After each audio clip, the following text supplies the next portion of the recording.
Good evening. I am Ronald Reagan, speaking for General Electric. Tonight, Jack Benny stars on the General Electric Theater.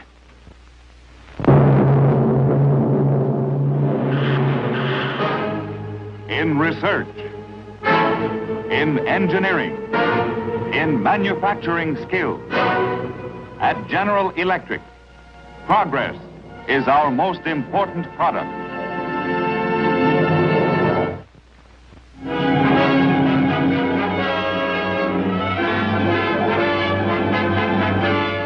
Have you ever noticed that in every community there are some people whose looks and personality set them apart from others?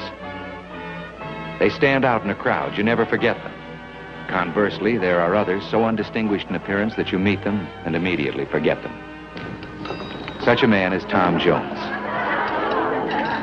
He's been waiting on this man and woman for over a year now, and they still don't. Well, see for yourselves. Oh, waiter. Yes, madame. Will you get our waiter, please? I'm your waiter, madame. You? Yes, I brought your husband the broiled Maine lobster, medium. And you, madame, are the curried tripe with chutney. So during the soup course, I heard you discussing your husband's secretary, a blonde by the name of Nellie Jerkins, who wears bikinis during office hours in the hot weather. Oh, check, please. Yes.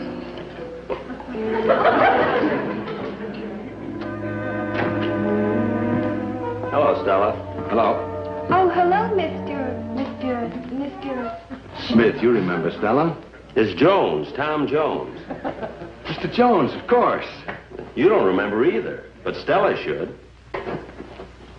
I'm Tom Jones. I'm a waiter at the Astor. Oh, I never eat there. It's too expensive. Last time I was here for a haircut, we had a date that night. How long ago? Only 3 months. Doesn't go very fast, does it? I'm glad it's holding its own. Yes, sir. Don't you remember, Stella? We went to a movie. We saw Gregory Peck. I remember Gregory Peck. Well, Gregory didn't buy you all that popcorn. Mr. Gregory, I'd buy it. Don't mind Stella, Mr. Jones. She can't remember faces. Don't apologize, Sam. I'll cover my whole face so that none of it'll show. And maybe people will remember me. Happened all my life. I just happen to have the kind of a face that nobody remembers. Wish I had a face no one remembered. I'd leave home, my wife would never find me. I remember when I was in the Army. They vaccinated me 6 times for smallpox before they found out they were poking in the same muscle. I was with the 23rd Engineers. We had the same top sergeant for 3 years. And every day, he'd drill me with the recruits. Never knew who I was. Some war. Born pigeon. You know, a schlock like this comes along maybe once in a lifetime. We must have been living right, huh? Here we got the deal all set, and along comes his backward front man. A natural, a lonely guy, no friends, nobody remembers him. Well, he'll be so glad to have some pals, he'll do anything. I don't go for it. We spent a lot of time casing this caper. I'm gonna do it myself.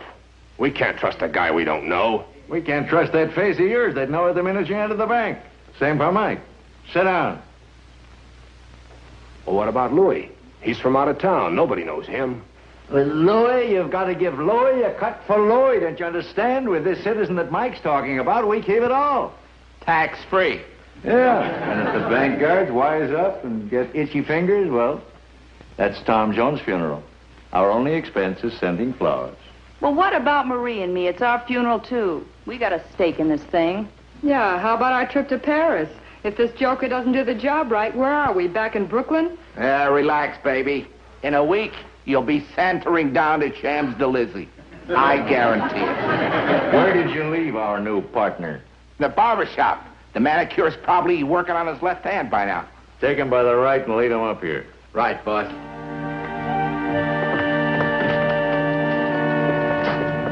Goodbye, Sam. Bye. So long, Stella. Goodbye, Mr. Smith.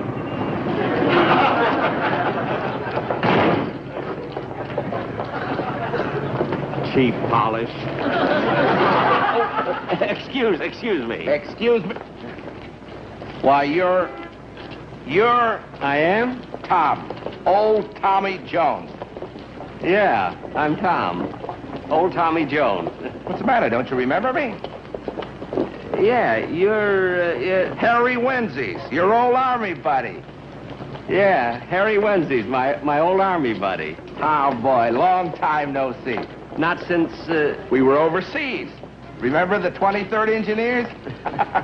I remember you always used to say people never remembered you, and now you don't remember me. Yes, I do. You were with Company... G. Yeah, G. Only you were much shorter then. Well, that's because every time you saw me, I was digging a hole. That's a good one. How are things going? Smart man like you, probably big on Wall Street, huh? Well, no. You see, I'm in the restaurant business. Own a chain of eateries, huh? Well, no. You see, I'm a sort of a waiter in one of them. You, Tom Jones, a waiter? I don't believe it. A man of your class, your distinction should be making it at least $10,000 a year.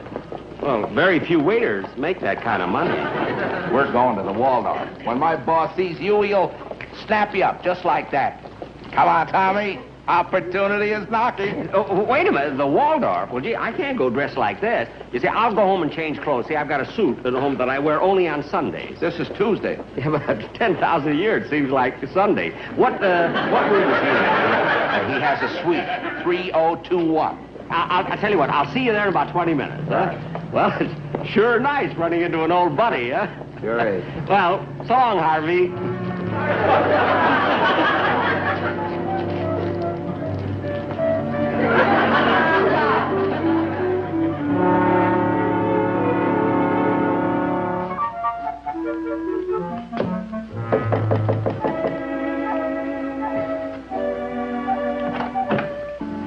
Yes?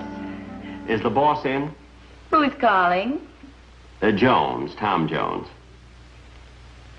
You're Tom Jones? Yeah. Oh, no. Who is it? Get your reservations for Brooklyn. Come on in. The boss is busy right now. Thank you. I'll wait.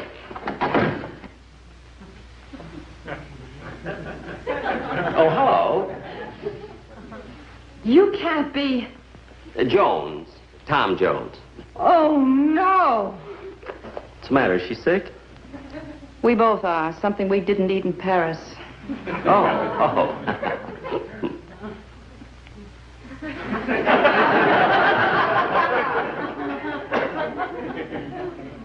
Boss, you can't be serious. Did you get a good look at that guy? It's perfect. He's an idiot's delight. All right. Read the withdrawal slip. You're being covered by two men with guns. Sound the alarm and you will be killed. Put $50,000 in this satchel. Terse and to the point. You expect a bank teller to turn his dough over to a face like that? Why, he'll get killed and we'll come up empty. Let me worry about that. Will you call the garage? Get the car out front. You pack up everything. We're sailing tonight. I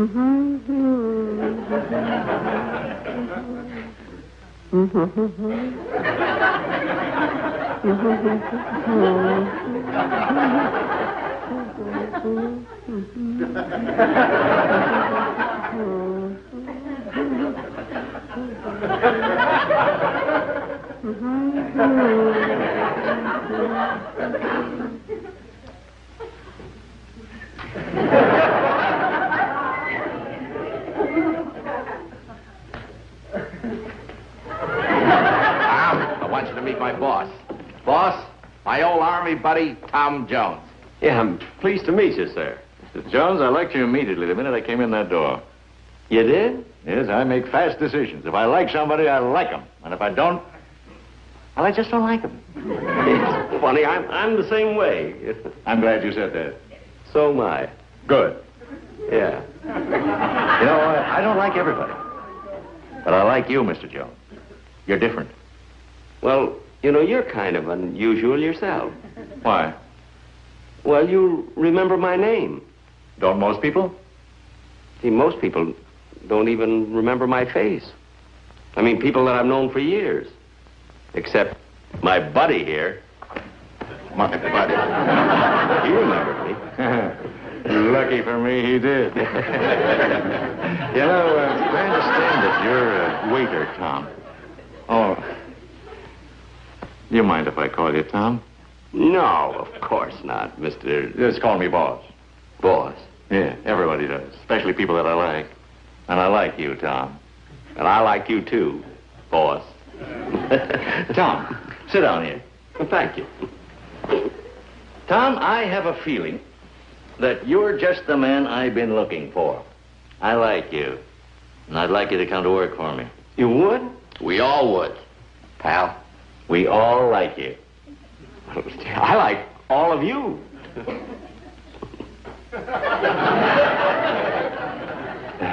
I'm glad. So am I. Good. Yeah.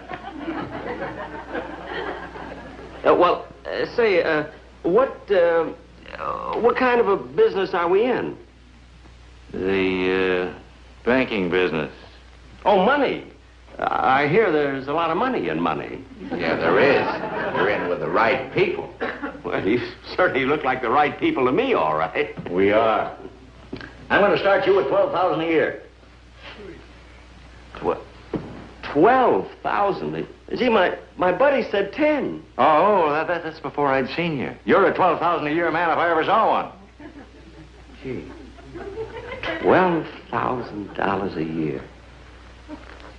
Gosh, that's 10,000 more than I'm making now. Counting tips. What do you say, Tom? I'll take it. I'll take the job. Good boy. Gee, it's swell being with such a great gang. Gang? Well, that's slang, gangster talk. I'm always kind of breezy on a new job. But I'm a lot of fun. Like a barrel of monkeys.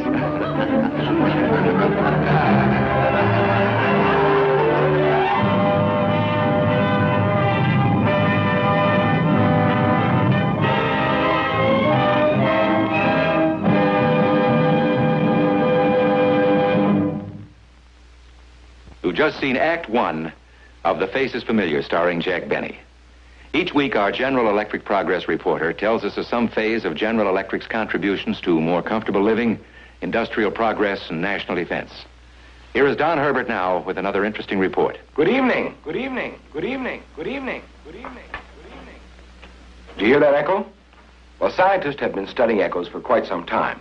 One of the things they've learned is how to use them to measure distances, especially underwater. Now, that's the idea behind sonar. Here's what happens. A very high-pitched sound wave is sent out in one direction at a time through the water. When it hits an object, it bounces back. The time it takes the echo to return indicates how far away the object is.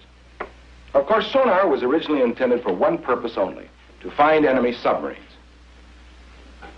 During World War II, wolf packs of enemy submarines left the coast of Europe to sink Allied shipping and to take over complete control of the oceans.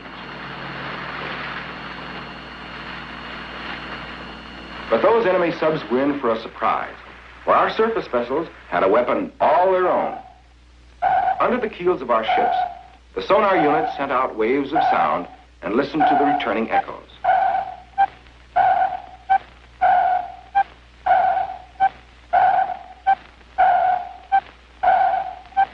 As soon as an enemy submarine was detected, our destroyers went into action.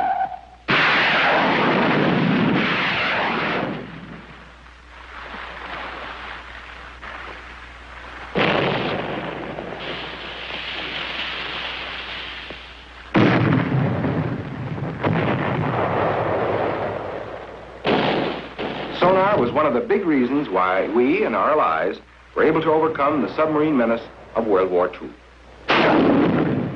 But sonar's service to mankind was just beginning. For instance, it makes possible better harbor and channel maintenance. It's used in dredging and salvage work. It helps warn ships of hidden rocks and sunken vessels or other obstacles. And sonar is even bringing more food to your table. Fishing trawlers are using a form of sonar to locate whole schools of fish. And new uses for sonar are turning up all the time. Now, two distinguished scientists contributed key discoveries that led to the sea tube of World War I, which was the forerunner of sonar as we know it today. They were Dr. Coolidge and Dr. Langmuir, both scientists working at the General Electric Research Laboratory. And right now, General Electric research, engineering, and production facilities are working to improve sonar, to make it more efficient for future use, both as a defense weapon and as an aid to peacetime sailors. This work in sonar is another example of what we mean when we say, at General Electric, progress is our most important product. And here is Act Two of The Face is Familiar, starring Jack Benny.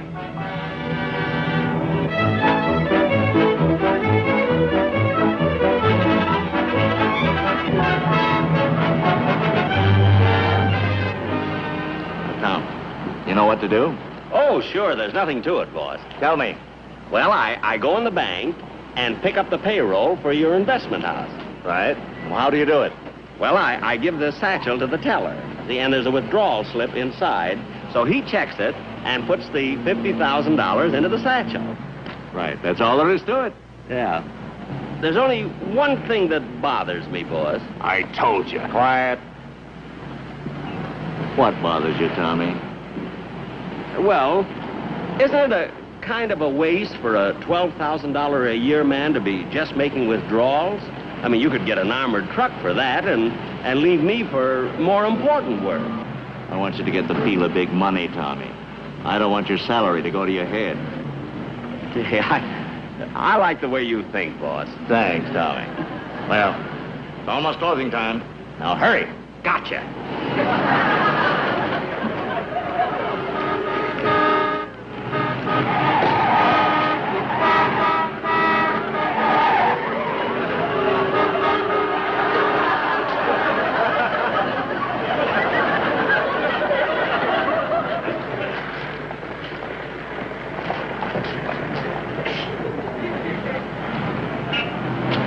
Oh, boss. You didn't get it already? No, but I was wondering, while I was in the bank, maybe you'd like some calendars or blotters or something. No. Just go and get the money and hurry. Hurry. Gotcha.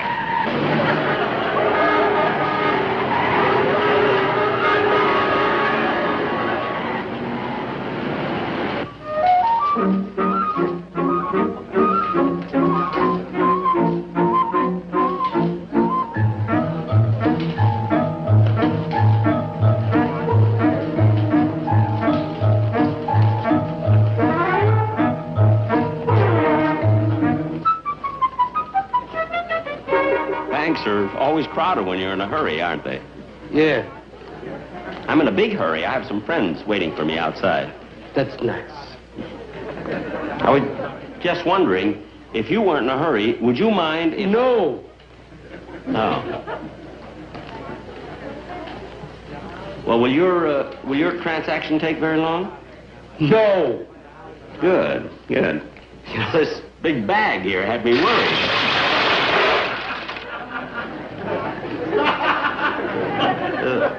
What sort of business are you in? Penny vending machine. Those are all pennies? Something wrong with pennies? No, of course not. I like pennies. Excuse me.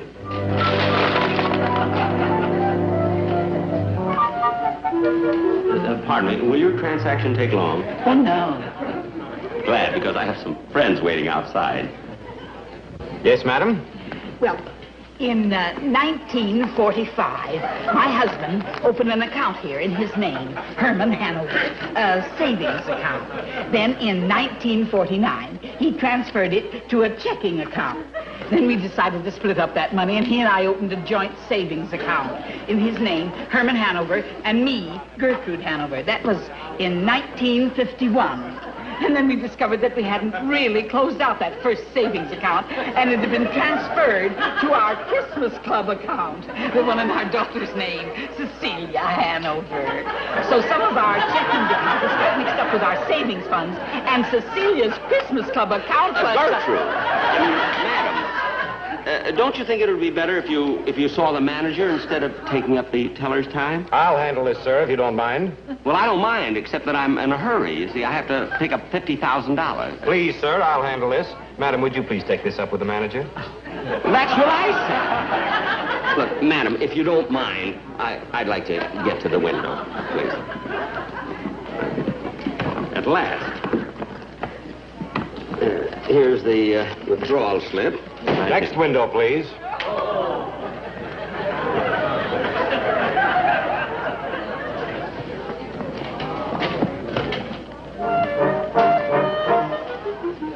Oh, excuse me. That's my withdrawal slip. Thank you. This is disgusting. Huh? I mean, you'd think a bank this size could afford a few extra tellers. Like one teller, say, for handling pennies, and a teller to handle a Christmas Club, and one to handle $50,000 or more. Well, this one to handle savings bonds. I'm trying to make an impression on my new job. No, you wouldn't believe how hard it is to get $50,000 out of this bank. I mean, you'd think it was their money. Savings bonds. Are all those savings bonds? Certainly, I'm going to cash them in. What's the matter with you? Ain't you patriotic? But do you mind if I go first? Now what's wrong? Oh, guard. Would you please keep my place in line? Well, sure. Thank you. I'll be back in just a minute. And if you get to the window, the withdrawal slip is in the satchel. Okay. Thank you.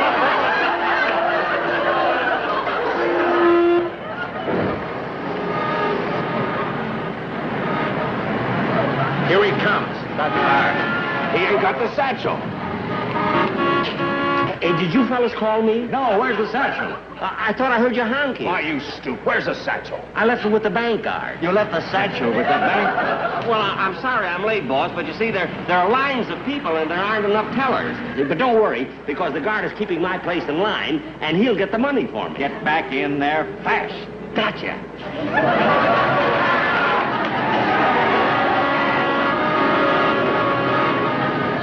Oh, guard. Sorry, mister, the bank's closed. Oh, look, the other guard has my satchel. He's holding my place in line. I got to pick up the payroll for the boss.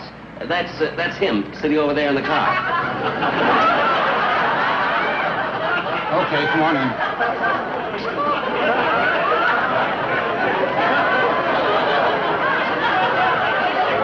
Here's the guy's withdrawal slip. Thank you. You're welcome. Here's the withdrawal slip. Now, fill her up. Yes, sir.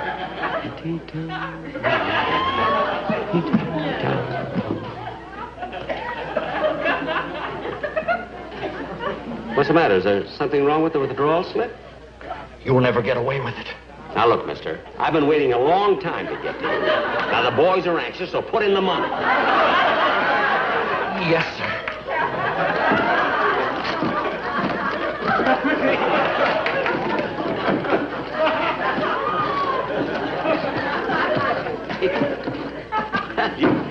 You certainly count fast. I'll tell the boss about you. Thank you.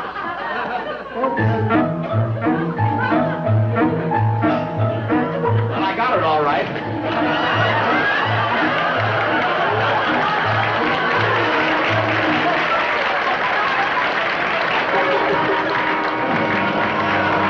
Excuse me.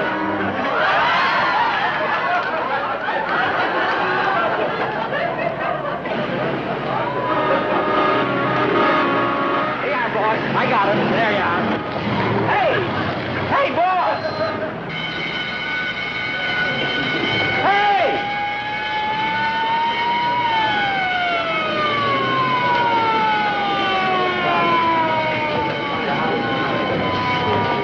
Which way they go? Who? The robbers. The robbers? What'd they rob? All right, what's going on here? The bank was just robbed. I'm the teller. and I sent off the alarm just as fast as I could, officer. Well, we'll need you down at the station for routine questioning. Anybody else in the bank at the time of the robbery? I was, officer. What's your name? Jones, Tom Jones. How much did you see? Well, nothing. I was just inside withdrawing some money for the boss. That's all I know. Oh, that's too bad. Thanks anyway, Mr. Jones, Tom Jones. Oh, yes. The way it happened, the fellow put a satchel in the window with a note demanding $50,000. Hey, that's funny. I had a satchel, and I got $50,000, too. Hold it, mister. We're trying to get the facts. Yeah, but for a minute, I thought they were talking about me. You see, I had it... Yikes.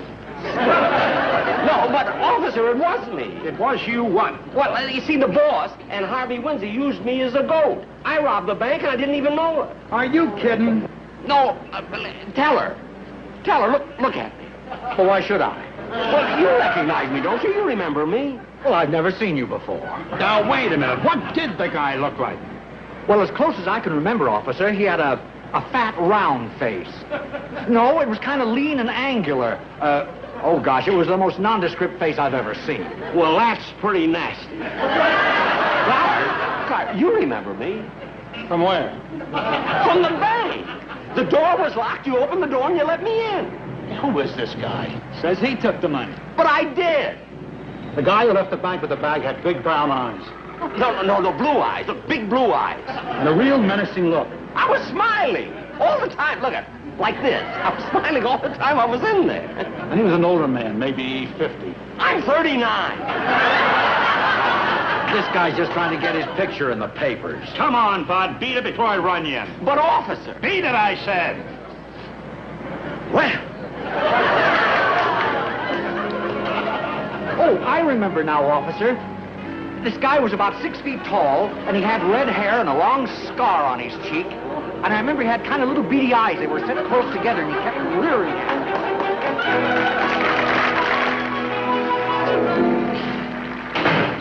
Hello, Stella. Hi. Oh, hello, Mr. Jones, Tom Jones, remember? Oh, yes, of course. Hello, Mr. Jones. Hey, Tom, did you see this? Here's a hot one. What is it? They caught that gang that held up the bank for $50,000 last month. The main guy slipped through their fingers.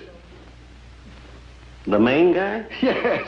And the funny part of it is the gang is willing to talk, but none of them can remember what the fourth guy looked like.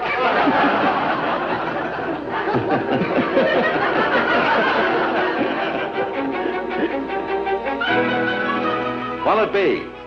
Give me a shave. And don't cut my face. I like it.